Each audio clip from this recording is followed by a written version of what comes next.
Bonjour, shalom, peuple de Dieu, shalom à vous, les saints de Christ. Je viens par cette audio pour témoigner un témoignage que le Seigneur a fait dans ma marche et que le Seigneur a toujours écouté nos prières. C'est ce que je voulais partager. J'ai des difficultés de témoigner parce qu'il y a un moment, je voulais témoigner, mais l'esprit me dit, est-ce que c'est fini? Parce que moi, je me dis, les témoignages, je pose beaucoup de questions sur ça.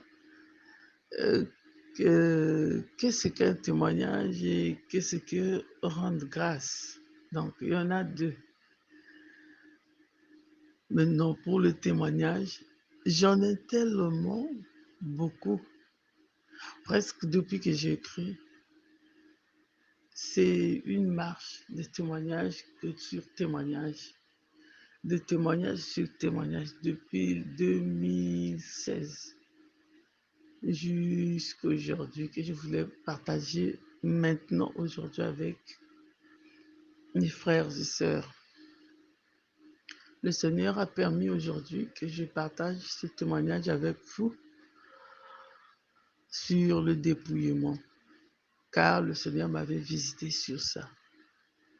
Au début de ma foi, que j'ai cru au début, à 2016, j'ai cru, j'avais encore tout sur moi.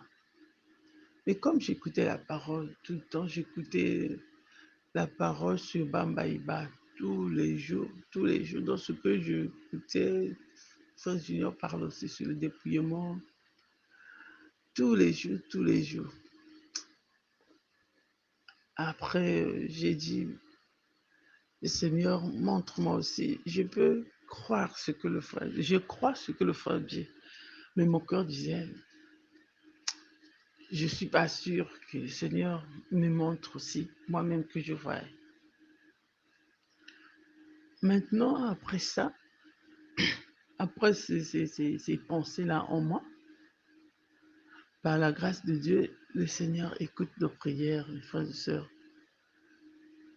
Tous les jours, je me pose des questions sur ça. Parce que ma vie en 2016, là, j'avais encore tout sur moi. J'avais encore mes bijoux, j'avais encore mes talents, j'avais toutes ces choses-là sur moi.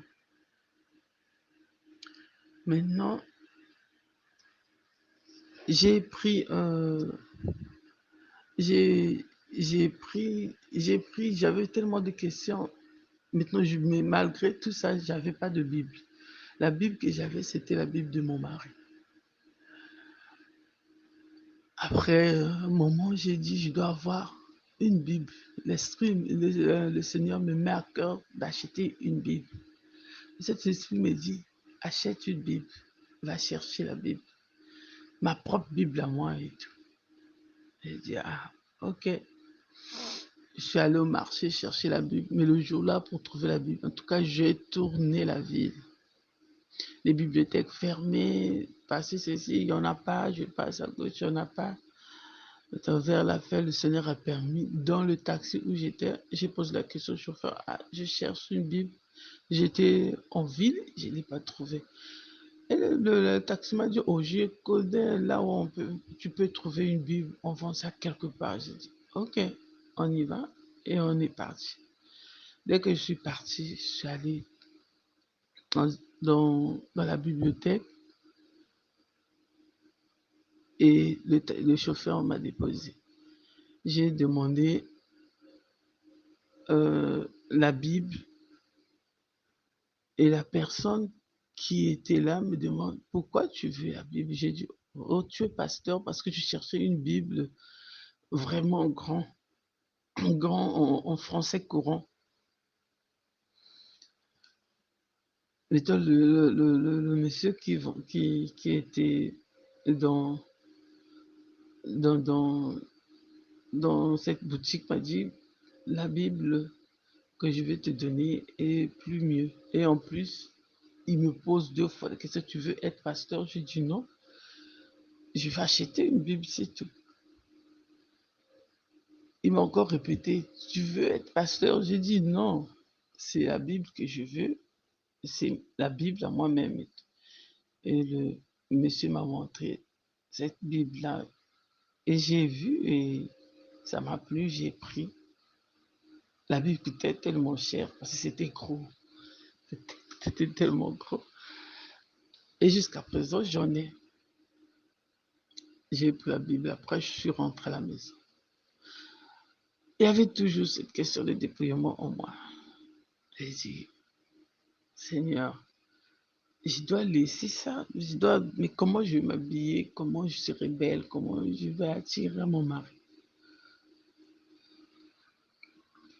Maintenant, le Seigneur a permis un soir, un soir, vraiment, c'est le songe que je n'ai jamais eu toute ma vie. Avant que je croise, c'est-à-dire, c'est un songe qui m'avait touché le cœur et qui m'avait encore donné la force de, de laisser toutes ces choses. Je dormais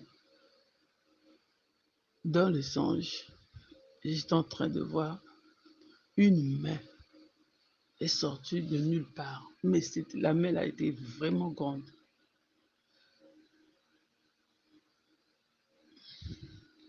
La main est sortie. Il n'y a pas la personne, mais c'est une grande main qui est sortie.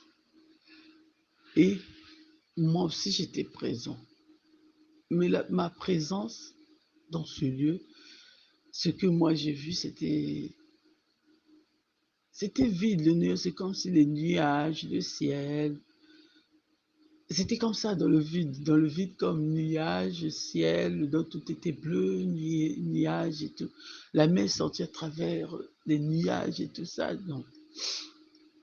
Et j'ai entendu une voix me dire, Maryse, regarde-toi. Donc, c'était derrière moi. C'est que la main pointait, la main a pointé le doigt de me montrer la direction où je vais regarder moi. Mais avant de me regarder,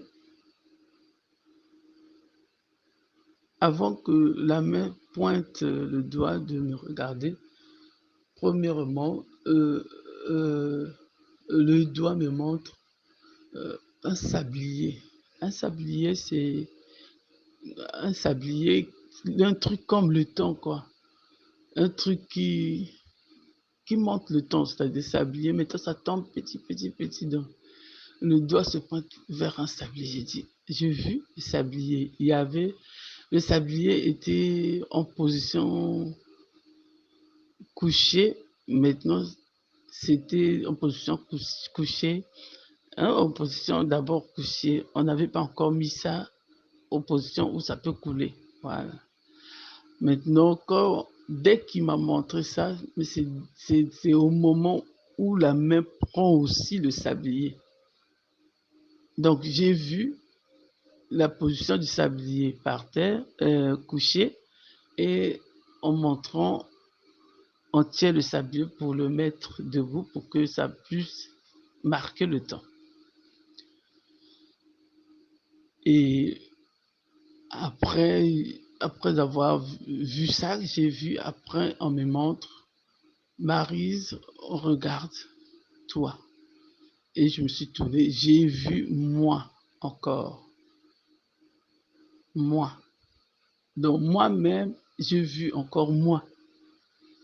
Maintenant, le moi que le Seigneur me montrait, me pointait le doigt, c'était le moi en, en toutes ces formes d'habits là. C'est-à-dire, j'étais en pantalon serré, des mèches longues jusqu'aux fesses, et un habit en haut serré, c'est-à-dire tout était comme des filles mondaines s'habillent, quoi, et des talons. Donc,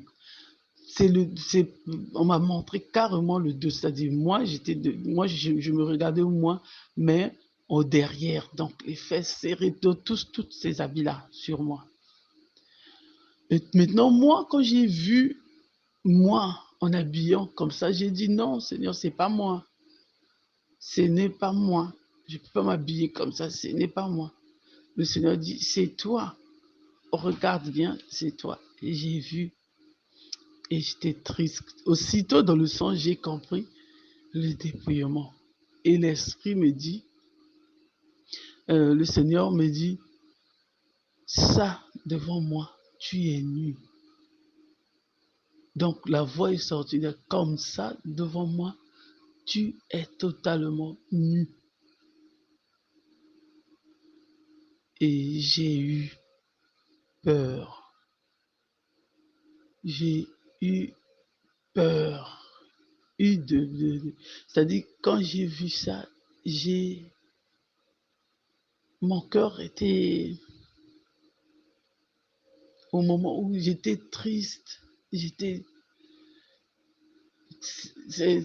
il n'y a pas de mots. La voix du Seigneur me dit, tu es nu, totalement devant moi, comme ça, tu es nu. Et aussitôt, paf, quand je me suis senti triste et abattu, paf, je suis sorti du songe et je me suis réveillé.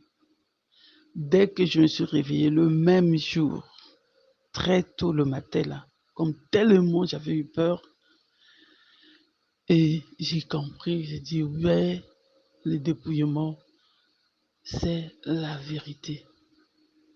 Dieu ne nous aime pas dans cet état-là.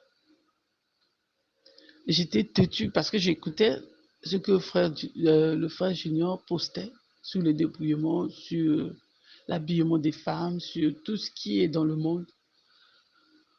Je refusais pas, mais je veux poser des questions et en plus, c'est ça qui était ma vie. Donc, j'avais ça. Nouvellement, j'ai cru et aussitôt, je me dépouille de tout ça. Je me disais, ah, le Seigneur, on le verra petit à petit. Donc, petit à petit, ça va partir et ainsi de suite.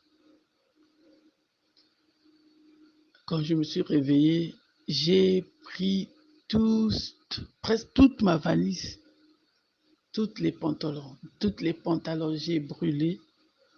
J'avais des bijoux à 100 000, des bijoux d'or, des bijoux d'argent, des bijoux. J'ai dit des bijoux d'or, je ne peux pas le brûler. J'ai pris seulement, j'ai mis dans un sachet. J'ai cherché une grande poubelle. Là où il y a vraiment des tas de saleté. C'est là où j'ai jeté. J'ai jeté les bijoux là. Des bijoux d'or à 100 000. En plus, c'était mon mari qui me l'avait acheté. Je l'ai jeté, j'ai jeté les pantalons, j'ai jeté mes mèches que j'avais, des perruques, j'ai brûlé des perruques, quand on disait le monde qui dit que c'est les vrais cheveux alors que c'est des faux cheveux. J'ai jeté les cheveux que j'avais, c'était à 300 000. 300 000, on achetait ça. On disait que c'était les vrais cheveux. Quand j'étais dans le monde, mais c'était des faux cheveux. C'est là où le Seigneur m'a ouvert le jeu, j'ai compris que c'était des faux cheveux. Je les jeté. Comme tel que ce que j'ai vu dans le songe que le Seigneur m'a montré. Je l'ai pris, je l'ai jeté, je l'ai brûlé d'abord. Je l'ai brûlé, tout ce qui était là. J'ai brûlé tout. Il n'y a rien que j'ai gardé. Arrivé sur les talons aussi, tout. Aussitôt, quand j'ai fait ça, j'ai senti mon cœur apaisé. J'étais maintenant en paix avec moi-même. C'est comme l'Esprit me dit, même en gardant quelque chose que tu portes pas, mais tu gardes dans ta garde-robe, dans tes valisettes, dans ta maison, qui n'honore pas le Seigneur, c'est c'est aussi mauvais. Ça veut dire que tu es encore dans ça. Donc, il faut se débarrasser de tout dans ton garde-robe, dans ta maison. Donc, il faut tout vider, tout brûler. Donc, ne reste avec rien, rien. Et c'est par là que le Seigneur m'a donné la force d'être belle par lui-même, de me donner la beauté naturelle que j'ai depuis mon corps, depuis mon âme, depuis mon esprit, dans mon cœur et dans ma vie de tous les jours. C'est la beauté que Dieu donne à une personne. Vraiment, depuis ce jour-là, je remercie le Seigneur et je remercie Frère Junior pour que Dieu le bénisse toute sa famille, pour cette travail, pour cette mission que le Seigneur l'a donnée. Je remercie à toutes les sœurs qui vivent dans la sainteté. Je rends grâce pour ça. Et c'est une vie que le Seigneur Jésus-Christ honore. Merci. Amen. Shalom à tous.